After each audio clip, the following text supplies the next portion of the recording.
નમસ્કાર, આપ જોઈ રહ્યા છો અરવલ્લી સમાચાર અને બુલેટિન સાથે હું છું માસૂમ। સમાચારોની શરૂઆત કરીએ હેડલાઇન્સથી।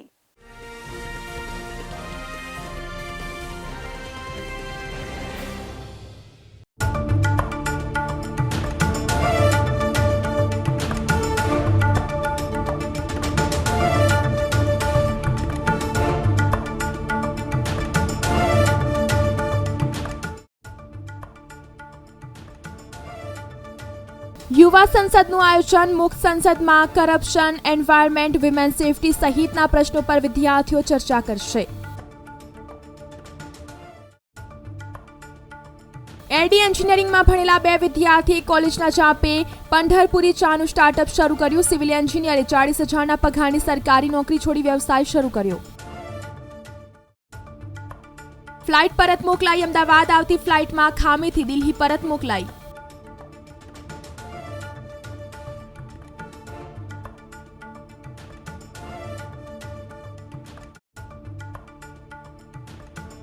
જીએસઈબી પરીક્ષાનો કાર્યક્રમ જાહેર। ધોરણ 10 અને 12 બોર્ડની પરીક્ષાનો કાર્યક્રમ જાહેર। 14 માર્ચથી શરૂ થશે। 16 લાખથી વધુ વિદ્યાર્થીઓ આપશે એક્ઝામ। સુરતમાં પાણી કાપ રહેશે 2 દિવસ અઠવા। ઉધના, કતારગામ, વરાછા, લીંબાયત અને કોટ વિસ્તારમાં પાણી કાપ।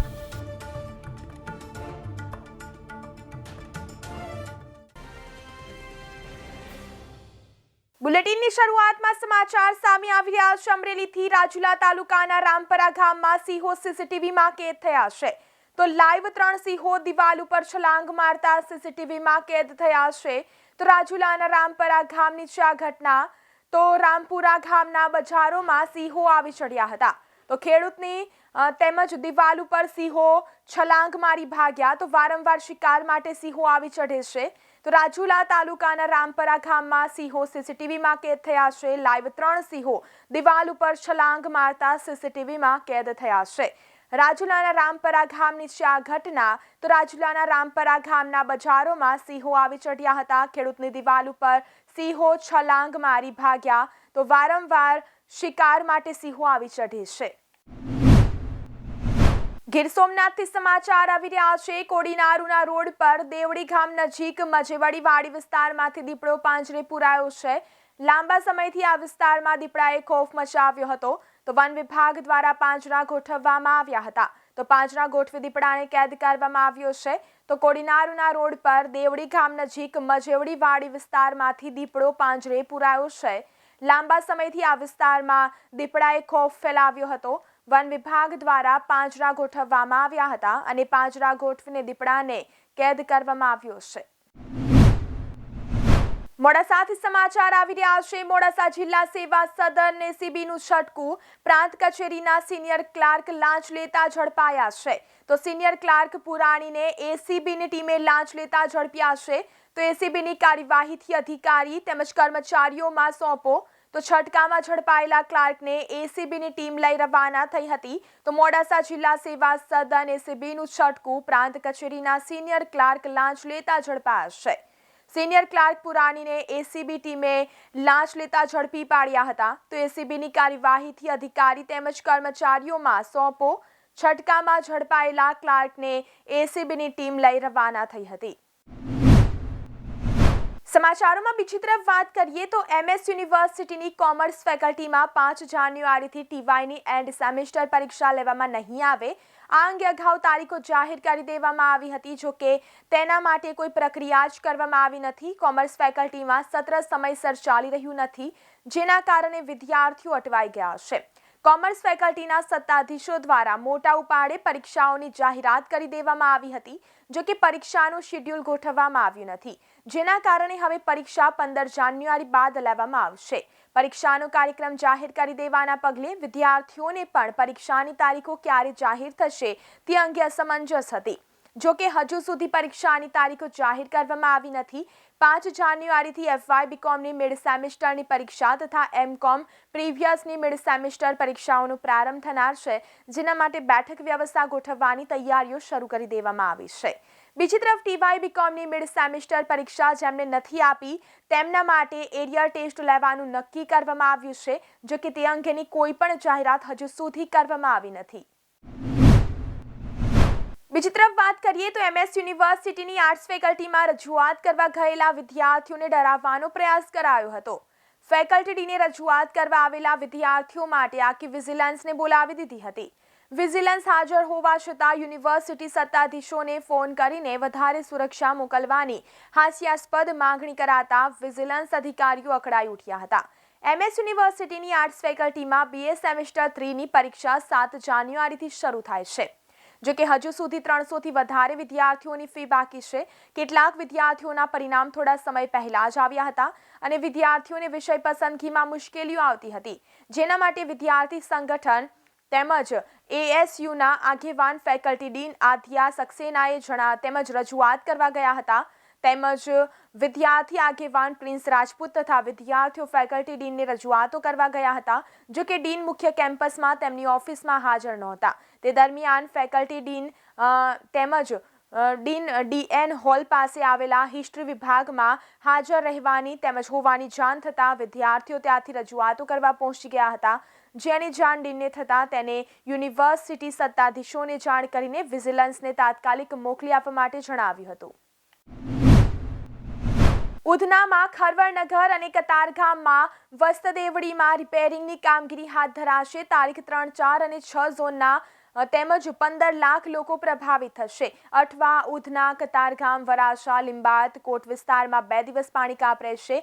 ઉધના સાંજનો સપ્લાય તો જૂના બમરોલી અને ગોવાલક વિસ્તારમાં તથા આશાપુરી, અપેક્ષાનગર, અંબિકા, દેવેન્દ્રનગર, ગણપત, કરસનનગર, હીરાનગર, કર્મયોગી, પાંડેસરા, GIDC, વરાછા બપોરનો સપ્લાય, અશ્વિની કુમાર તેમજ ફૂલપાડા, લંબે હનુમાન રોડ, કાપોદ્રા, કરંજ, ઉમરવાડા, TP 34, મઘોબ ડુંભાલની સીતારામ સોસાયટી અને આઈ માતા રોડ, સાંજનો સપ્લાય TP 34 તથા TP 53, મંગોબ ડુંભાલ તેમજ આઈ માતા રોડ, લિંબાયત, સાંજનો સપ્લાય નીલગિરી સર્કલ, મહાપ્રભુનગર, જવાહરનગર, સંજયનગર, શ્રીનાથજી, ત્રિકમનગર, રામેશ્વરનગર, સાઈપૂજન, શિવહીરાનગર, ખાડિયાળનગર, સીતારામનગર, નંદવન તેમજ ખ્વાજાનગર, જશ માર્કેટ, અભિષેક માર્કેટ, મિલેનિયમ માર્કેટમાં પાણી કાપ રહેશે.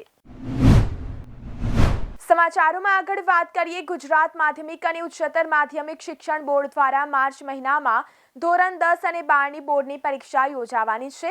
આ પરીક્ષા માટેનો કાર્યક્રમ જાહેર થયો છે. 14 માર્ચથી બોર્ડની પરીક્ષા શરૂ થશે. ધોરણ 10ની પરીક્ષા 14 માર્ચથી 28 માર્ચ સુધી ચાલશે. ધોરણ 12 સાયન્સ પ્રવાહની પરીક્ષા 14 માર્ચથી 29 માર્ચ સુધી ચાલશે. ધોરણ 12 વિજ્ઞાન પ્રવાહની પરીક્ષા 14થી 25 માર્ચ સુધી ચાલશે. કુલ 16 લાખથી વધુ વિદ્યાર્થીઓ પરીક્ષા આપશે. માર્ચ મહિનામાં ગુજરાત માધ્યમિક અને ઉચ્ચતર માધ્યમિક શિક્ષણ બોર્ડની ધોરણ 10 અને 12ની બોર્ડની પરીક્ષા શરૂ થશે. ધોરણ 12 સાયન્સના વિદ્યાર્થીઓ ડિગ્રી, એન્જિનિયરિંગ ડિગ્રી, ડિપ્લોમા, ફાર્મસીમાં પ્રવેશ મેળવવા માંગતા હોય તો AB અને AB ગ્રુપના વિદ્યાર્થીઓએ common Gujarat common entrance test આપવાની રહેશે. ગુજકેટની પરીક્ષાનું ફોર્મ ભરવાની તારીખ બોર્ડ દ્વારા જાહેર કરવામાં આવી છે. 6 જાન્યુઆરીથી 20 જાન્યુઆરી સુધી બોર્ડની વેબસાઇટ પર ગુજકેટના ફોર્મ ભરી શકાશે. ગુજકેટની તેમજ ₹350 પરીક્ષા ફી પણ ઓનલાઈન ભરવાની રહેશે. આ અંગે વધુ વિગત બોર્ડની વેબસાઇટ www.gseb.org પર જાહેર કરવામાં આવી છે. બીજી તરફ નજર કરીએ તો એર ઇન્ડિયાની દિલ્હી અમદાવાદની ફ્લાઇટ ટેક ઓફ થયા બાદ યાંત્રિક ખામી સર્જાતા રિટર્ન કરવી પડી હતી. એરલાઇનના ટેકનિશિયનોએ ચેક કરતા વિમાન ઉડાન ભરી શકે તેવી સ્થિતિમાં ન હોવાથી ગ્રાઉન્ડ કરી દેવામાં આવ્યું હતું. ફ્લાઇટમાં સવાર 127 જેટલા પેસેન્જરોને બીજી ફ્લાઇટમાં દિલ્હીથી અમદાવાદ જવા રવાના કર્યા હતા. દિલ્હી એરપોર્ટ પરથી સોમવારે સવારે 10:10 કલાકે એર ઇન્ડિયાની ફ્લાઇટ અમદાવાદ માટે ટેક ઓફ થઈ હતી. એરબોર્ન થયાના 10 મિનિટ બાદ ફ્લાઇટમાં કેપ્ટનને એન્જિનમાં કંઈક યાંત્રિક ખામી સર્જાઈ હોવાની જાણ થઈ હતી. કેપ્ટને સુરક્ષાના કારણોસર તાકીદે એર ટ્રાફિક કંટ્રોલરનો સંપર્ક કરી ફ્લાઇટને રિટર્ન કરવાનો નિર્ણય લીધો હતો. ફ્લાઇટને સુરક્ષિત લેન્ડિંગ કરાવી પાર્કિંગ તરફ લઈ જવામાં આવી હતી. કેપ્ટને ઓનબોર્ડ ફ્લાઇટને રિટર્ન કરવાનું પણ તેમજ એનાઉન્સમેન્ટ કરી દેતા પેસેન્જરોમાં પણ કચવાટ શરૂ થઈ ગયો હતો. એરક્રાફ્ટ ચેક કરતા એન્જિનમાં મોટી ખામી જણાતા ગ્રાઉન્ડ કરાતા મુસાફરોને અમદાવાદ પહોંચાડવા બીજી ફ્લાઇટની વ્યવસ્થા કરાઈ હતી. આ ફ્લાઇટ અમદાવાદથી પુણે રવાના થઈ હોવાથી 131 મુસાફરો એરપોર્ટ પર રાહ જોઈને બેઠા હતા. આમ 1.45 કલાકે ટેક ઓફ થનાર ફ્લાઇટ 2:45 કલાકે 1 કલાકના વિલંબ બાદ રવાના થઈ હતી. બીજી તરફ વાત કરીએ તો દેશમાં એન્વાયરમેન્ટ, વિમેન સેફટી સહિતના પ્રશ્નોના વિચાર વિમર્શ માટે સૌથી મોટી યુવા સંસદનું આયોજન કરાયું છે. 3 દિવસ માટે યોજાનારી આ સંસદમાં 10 શહેરોની 52 સંસ્થાના 550થી વધુ વિદ્યાર્થીઓ ભાગ લેશે. 6 જાન્યુઆરીએ શાહીબાગ સરદાર પટેલ સ્મારક ખાતે કાર્યક્રમનું ઉદ્ઘાટન, જ્યારે 7-8મીએ ઉદ્ગમ સ્કૂલમાં મોક છાત્ર સંસદ થશે. કાર્યક્રમના પ્રેસિડેન્ટ જય જોશી તેમજ રથીન ભટ્ટે કહ્યું હતું કે વિદ્યાર્થીઓ મોક પાર્લામેન્ટની કાર્ય પ્રણાલી, દેશના સાંપ્રત પ્રવાહ, મુદ્દાઓ, પ્રશ્નો અંગે વાકેફ થાય તેનો ઉકેલ લાવવા પ્રયાસ કરાશે, જેમાં 11 કમિટી એક્ટ બનાવી પ્રશ્નોનું સોલ્યુશન આપશે. સીએ ઇન્સ્ટિટ્યૂટ અમદાવાદના ચેરમેન બિશન શાહ અને ઉદ્ગમના એક્ઝિક્યુટિવ ડાયરેક્ટર મનન ચોકસીએ કહ્યું કે યુવા પેઢી લીડરશિપ કેળવે, સારી ડિબેટ કરી શકે તે માટેની વક્તૃત્વ સ્પર્ધાનો વિકાસ થાય તે માટે આ કાર્યક્રમનું આયોજન હાથ ધરાયું છે. વિશ્વમાં સૌથી વધુ યુવાધન ધરાવતા ભારત દેશને યુવાનોએ અનેક આયામો સર કરીને વિશ્વભરમાં સિદ્ધિઓ હાંસલ કરીને દેશને અનેક તબક્કે ગૌરવ અપાવવાનો અવસર આપ્યો છે. યુવાનોને ચોક્કસ દિશામાં માર્ગદર્શન મળી રહે તો તે દરેક ક્ષેત્રે પોતાની કુશળતાથી સફળતા મેળવવામાં અગ્રેસર રહે છે. ઘણી વખત યુવાન પોતાનું સ્ટાર્ટઅપ શરૂ કરવાનું વિચારે અને પોતાના સ્ટાર્ટઅપને સફળ બનાવવા માટે સતત અનેક તેમજ સક્રિય રીતે મહેનત પણ કરે છે. પરંતુ દરેક સાહસિક યુવાનોને સ્ટાર્ટઅપ શરૂ કરવા માટે સૌથી મોટો પ્રશ્ન નાણાંનો મૂંઝવતો હોય છે. ત્યારે આવા સાહસી યુવાનોને પોતાનું સ્ટાર્ટઅપ શરૂ કરવા સરકારની યોજનાઓ સહાયબળ પૂરું પાડે છે. નાંદોદ તાલુકાના ધાનપુર ગામના યુવાન પાર્થકુમાર શાંતિલાલ પટેલ દેશમાં જ્યારે 2 વર્ષ પહેલા કોરોના કાળ ચાલતો હતો ત્યારે સ્નાતકનું ભણવાનું ચાલુ હતું. તે દરમિયાન કોવિડના કારણે તેઓએ ભણવાનું અધૂરું છૂટી ગયું હતું અને પરિવારની આર્થિક પરિસ્થિતિ નબળી હોય. યુવાન દીકરો પરિવારને મદદરૂપ થવાના કંઈક જુદું કરવાનું વિચારી રહ્યો હતો. પોતે પરિવાર સાથે રહીને જ પરિવારની આર્થિક મદદરૂપ થઈ શકે તે માટે પોતાનું સ્ટાર્ટઅપ શરૂ કરવા વિચાર કર્યો. આ દરમિયાન પાર્થકુમાર પટેલે સોશિયલ મીડિયા તેમજ અખબારો થકી નર્મદા જિલ્લા ઉદ્યોગ કેન્દ્રની વાજપાઈ બેંકેબલ યોજના અંગે જાણકારી મેળવી હતી. તેમજ ત્યારબાદ જિલ્લા ઉદ્યોગ કેન્દ્રનો સંપર્ક કરી યોજનાની સંપૂર્ણ જાણકારી મેળવી. તેમાં જરૂરી સાધનિક તેમજ કાગળો સાથે અરજી કરી હતી. પાર્થકુમાર પટેલે પાપડ ખાખરા બનાવટના વ્યવસાય અર્થે કરેલી અરજી તેમજ દસ્તાવેજોની ચકાસણી કર્યા બાદ જિલ્લા ઉદ્યોગ કેન્દ્રની ભલામણથી રાષ્ટ્રીયકૃત બેંક દ્વારા 5,12,120ની લોન મંજૂર કરવામાં આવી હતી. તેમજ સરકારની યોજનાનો લાભ મળ્યા બાદ પાર્થકુમારે પોતાના ઘરે જ પાપડ અને ખાખરાના ઉત્પાદનની શરૂઆત કરી હતી. ધીમે ધીમે તેને તાલુકા મથક અને અન્ય શહેરના વેપારીઓ સાથે સંપર્ક સાધી પોતાના ગૃહ ઉદ્યોગની વસ્તુઓ પહોંચાડવાનું શરૂ કર્યું. ધીમે ધીમે તેમણે સુરત, મુંબઈ શહેર સુધી પણ પોતાની વસ્તુઓ મોકલવાની શરૂઆત કરી, જેના કારણે તેઓ પોતાનું માર્કેટ ઊભું કરી શક્યા છે. આજે તેઓ ₹30,000થી 50,000 જેટલી માસિક આવક મેળવી રહ્યા છે. તેઓના ગૃહ ઉદ્યોગના પાપડ અને ખાખરાનું સુરત તેમજ મુંબઈ જેવા મહાનગરોમાં વેચાણ થઈ રહ્યું છે. તેમજ આજે તેઓ પોતાના પરિવારની આર્થિક જરૂરિયાત સંતોષવામાં સક્ષમ બન્યા છે. ગૃહ ઉદ્યોગ શરૂ કર્યા બાદ પાર્થકુમારે પોતાના પરિવારના જીવન ધોરણમાં સકારાત્મક પરિવર્તનો આવ્યા છે. સરકારની યોજનાનો લાભ મેળવી આર્થિક રીતે પગ પર બનતા તેઓએ જિલ્લા ઉદ્યોગ કેન્દ્ર અને સરકારનો આભાર વ્યક્ત કર્યો હતો.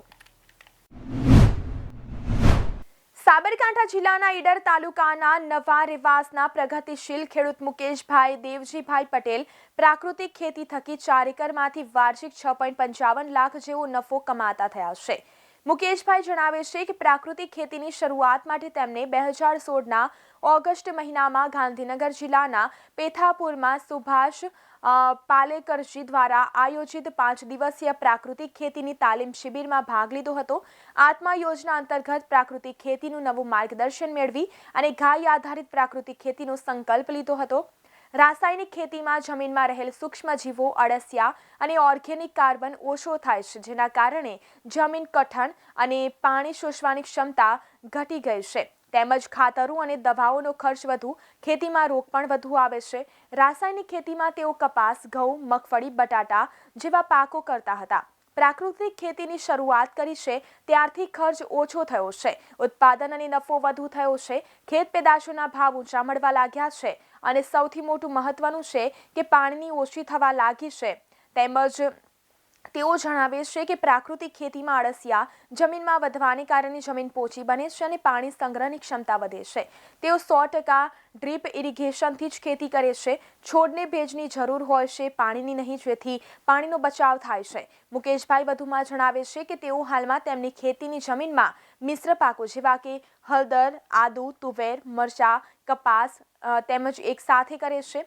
બીજા એક ખેતરમાં ચણા, કોબીજ, વટાણા, પરવર સાથે કર્યા છે, જેથી ઉત્પાદન એક પછી એક ચાલુ જ રહે છે અને એક પાકની સિઝન પૂરી થતાની સાથે જ બીજા પાકની સિઝન શરૂ થવાથી આવક ચાલુ જ રહે છે।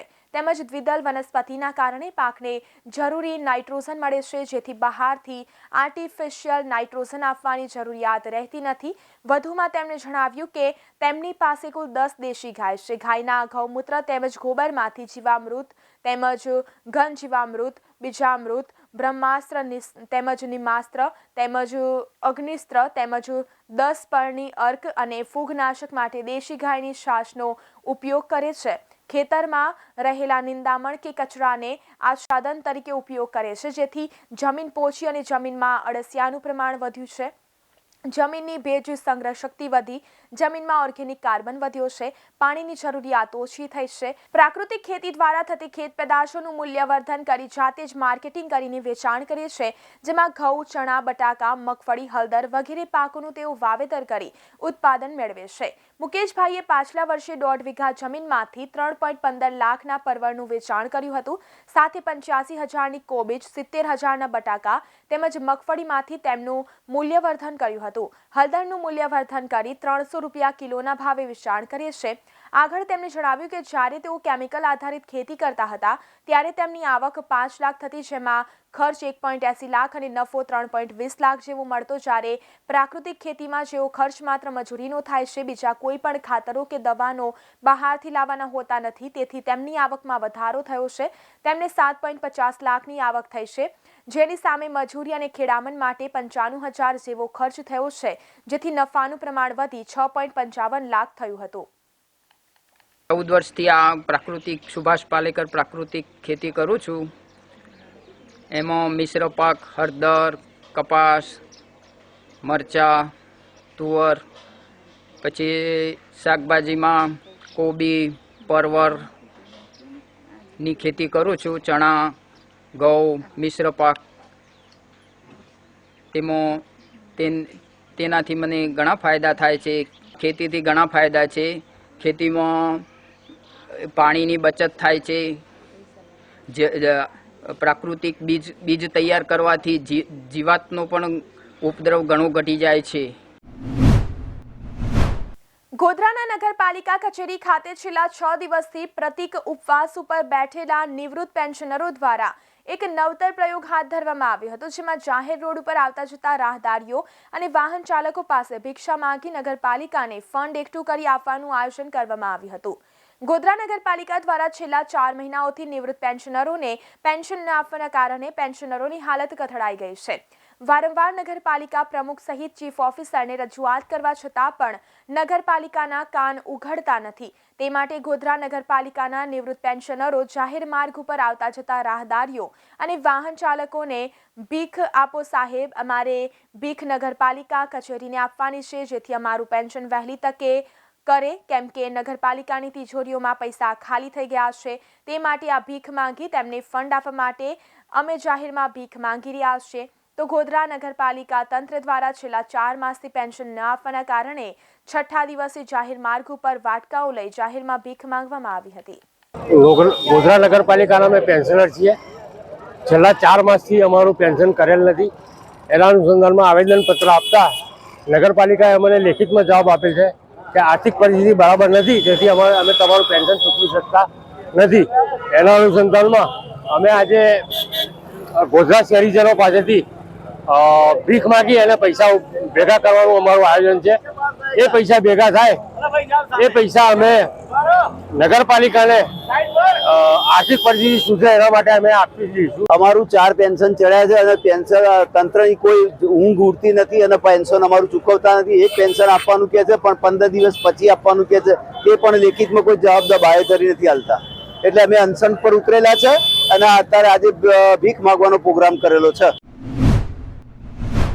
તો આ હતા આજના અત્યાર સુધીના સમાચાર. વધુ સમાચાર જોવા માટે જોતા રહો અરવલ્લી સમાચાર, એટલે તમારો વિસ્તાર, તમારી વાત.